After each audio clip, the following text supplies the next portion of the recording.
But I'm told Peyton Manning is one of the top 3 quarterbacks in his family. Ever seen a talk show host roasted so bad they couldn't speak? Jimmy Carr made it an art. Let's start with Peyton Manning roast. Peyton Manning is an NFL icon, used to pressure, tackles, and roaring crowds. But nothing prepared him for Jimmy Carr. On a star-studded roast, Jimmy aimed low and hit even lower. He stared Peyton down with that signature deadpan and dropped, "I Googled your family tree, and you ranked below the family dog." The room erupted. Even Peyton looked like he took a helmet-to-ego hit. Then came the follow-up. "You're so wooden, if thrown into a lake you'd skip 3 times before sinking?" Laughter exploded like fireworks. The audience knew this wasn't football, it was verbal warfare. And Peyton? He tried to laugh, but his face said it all. Carr didn't just sack him, he rewrote the scoreboard. But trust, Jimmy was only warming up. In his family.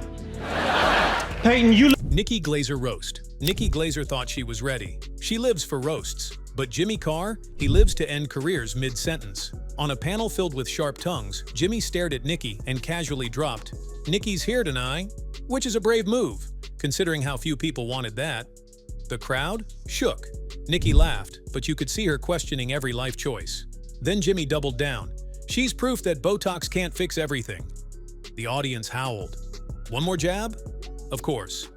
I asked Siri who Nikki Glaser is. Siri replied, "No idea. Would you like to search for failed stand-up careers?" Absolute savagery. Nikki came in swinging, but Jimmy came with an arsenal. And just when she tried to fire back, Jimmy smiled and whispered, "Careful, I roast for a living." Bonnie Blue roast. Bonnie Blue walked into the studio with confidence and a world record from OnlyFans. But Jimmy Carr saw right through the glamour and got straight to the punch. "You broke the subscription record in a day?" he asked. "Was that before or after your dad blocked you?" The audience gasped. Bonnie laughed, but her eyes said she didn't expect that. Then came the dagger. "I haven't seen a father that disappointed since my own birth."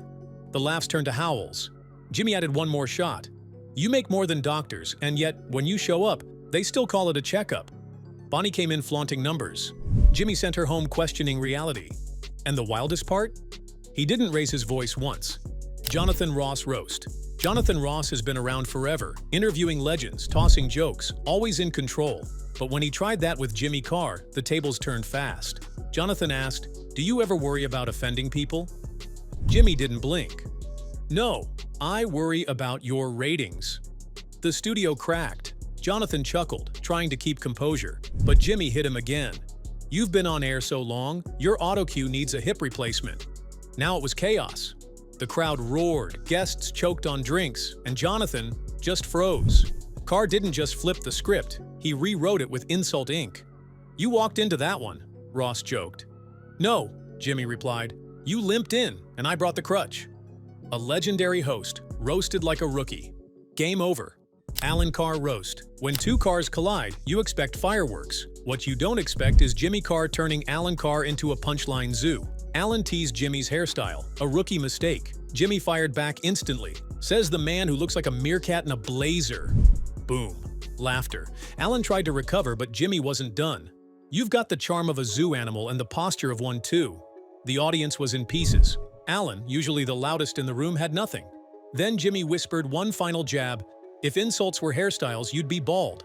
Pure savagery, and yet it all came with a smile. This wasn't a roast. This was a masterclass in humiliation, and Alan didn't even know class was in session.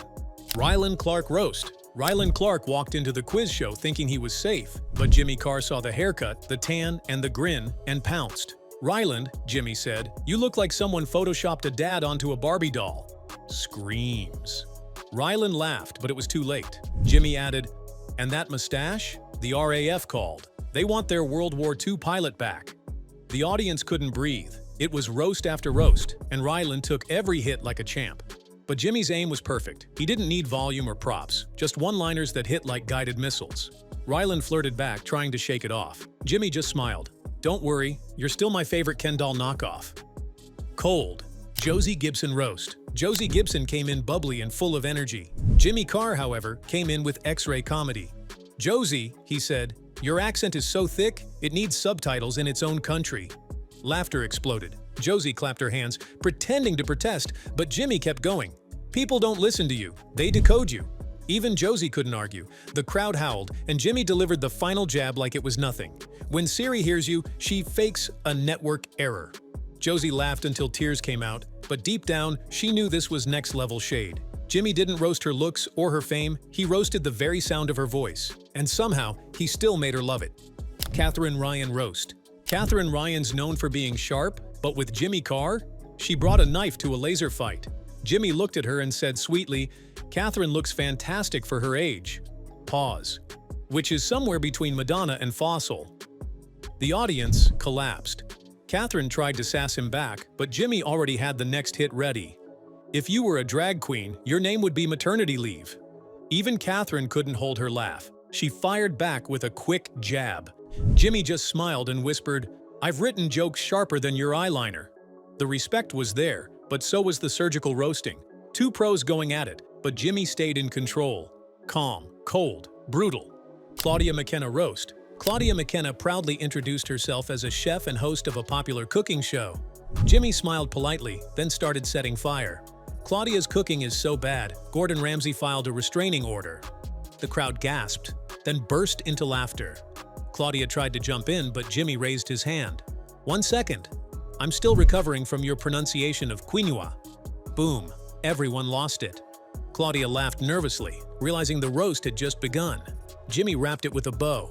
"Your cooking show is the only one that should come with an emergency exit." It was elegant destruction. Claudia came to talk recipes. Jimmy served verbal flame-grilled humiliation instead. 8 out of 10 cats roast. Hosting 8 out of 10 cats, Jimmy Carr doesn't just deliver jokes, he delivers pain with applause. Mid-episode, he casually said, "John Richardson's so forgettable, even the credits skipped him." Everyone cracked up, even John. Then Jimmy turned to the camera and said, "It's wild. I host this show and still feel like a guest." The audience screamed. Then came the gut punch. "We invited a psychic once. She refused, said she saw what I'd say in advance." This wasn't just roasting cast members. It was Jimmy roasting the show itself, the format, and his own job, and somehow still owning the stage. Who else could mock his paycheck and make people beg for more? Susie Dent roast. Susie Dent, queen of dictionaries, sat poised and intellectual. Jimmy Carr? He brought chaos to the library. "Susie," he said, "your idea of foreplay is alphabetical order." The room exploded. Susie grinned, trying to maintain dignity. Jimmy added, "You're the only person who's made a man fall asleep mid-sentence and still finish the word." The line hit like thunder. Susie, ever composed, bit her lip. But Jimmy's final line? "You should have a section in the library labeled, 'Sleepy Go Bye-Bye,' just for your voice." It was cruel, poetic, and somehow charming. Jimmy wasn't just attacking, he was turning language itself into a weapon. Izzy Sutti roast. Izzy Sutti told a sweet story about a papier-mâché penguin from childhood. Jimmy Carr leaned in like he cared, then attacked like a hawk. "Izzy, that story was so long. The penguin aged and died." Screams. Izzy laughed, unsure of what had just happened. Jimmy added, "It's not a childhood memory, it's a hostage situation." The audience was on the floor. Izzy tried to protest. Jimmy held a finger up. "Please, you've said enough. The penguin's got PTSD." This wasn't just roasting, it was theft of innocence. And yet, Izzy smiled through it all, knowing she'd just been roasted by the best in the game. Sherlock roast. Sherlock walked in with Instagram confidence and model energy. Jimmy Carr? He walked in with jokes that hit like a freight train. She winked at Jimmy and teased, "Bet you wouldn't last 5 minutes with me." Jimmy paused, then said, "With you, I'd need a warning label that says, 'Caution, confidence may exceed personality.'" The crowd lost it, but he wasn't done. "You're a sex symbol the same way fireworks are romantic, loud, pretty, and over. Too soon." Boom. Silence, laughter, blushes. Shaw tried to giggle through it, but Jimmy had already walked off with the win. No argument, no retort, just pure roasted gold. So, who got roasted the worst? Was it the OnlyFans queen, the quiz show veterans, or the talk show kings who thought they had control? Jimmy Carr doesn't just deliver jokes, he dismantles reputations with a smile. And we've only scratched the surface. Got a favorite takedown? Drop it in the comments. And don't forget to like, subscribe, and share this, because somewhere out there, Jimmy's writing his next punchline, and you really don't want to be the next target. Thanks for watching.